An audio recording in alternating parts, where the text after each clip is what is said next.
Okay, this is Ev again, and it's a continuation of our packing series here, getting you guys ready for that spiritual retreat if you decide that you're going to be joining me.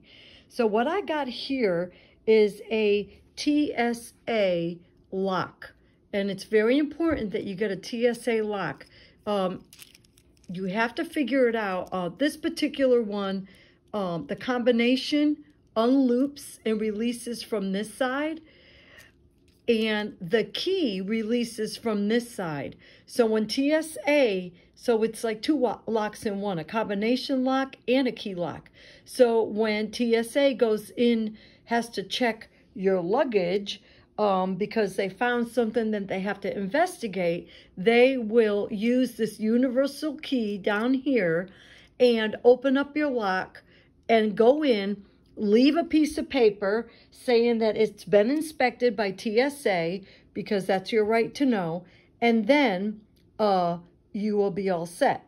And they'll lock it back up for you, okay? So that is something that you should be aware of. Make sure you update everything, okay?